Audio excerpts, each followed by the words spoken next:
Alors si vous êtes en manque d'innovation, aujourd'hui j'ai ce qu'il vous faut, c'est le Yotaphone 2, un smartphone russe qui a la particularité d'avoir un deuxième écran à encre électronique au dos de l'appareil, un écran qui consiste à afficher des choses en permanence sans consommer une once d'énergie.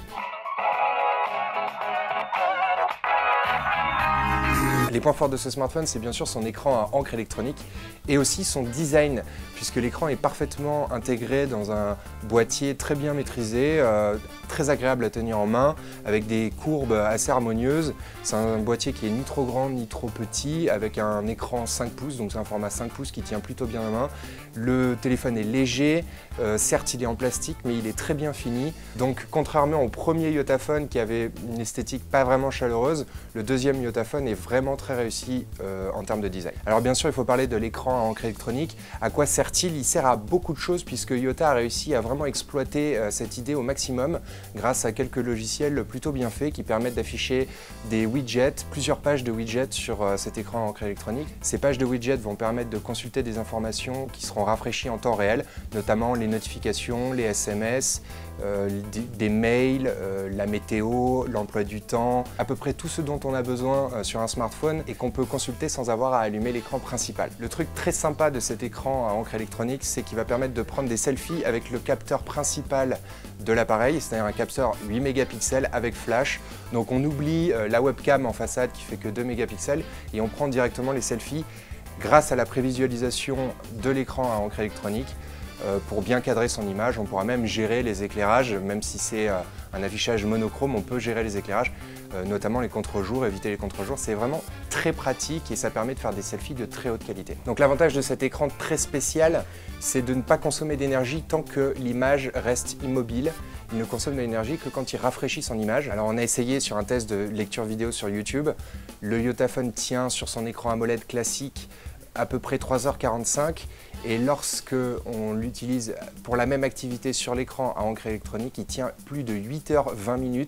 Donc on voit tout de suite le gain en autonomie, surtout que ici c'est une vidéo, donc l'écran à encre électronique vraiment utilise beaucoup d'énergie pour se rafraîchir, environ 10 fois par seconde selon nos tests. Donc en gros, lorsque le constructeur nous annonce 106 heures d'autonomie pour lire un livre ou consulter des messages, c'est assez crédible. Le dernier point fort de ce smartphone réside dans ses performances. Alors il n'est pas doté d'un processeur toute dernière génération, c'est un Snapdragon 800 qui est cela dit un processeur tout à fait haut de gamme avec 2 Go de RAM.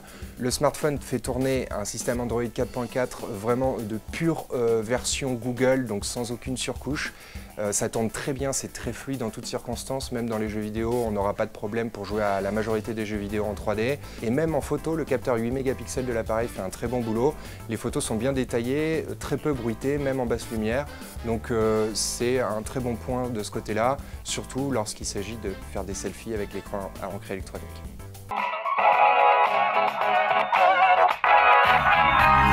Le principal point faible de ce smartphone, c'est son autonomie. Alors rien de catastrophique, il tient quand même 24 heures en communication vocale, ce qui est plutôt un très bon score. Et dès qu'on l'utilise de manière un peu intense, son autonomie chute fortement.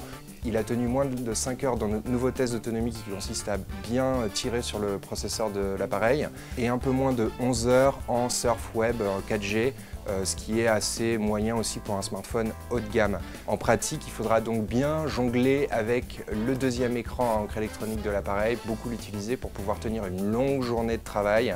Sinon, il faudra passer par la case recharge en fin de journée à peu près.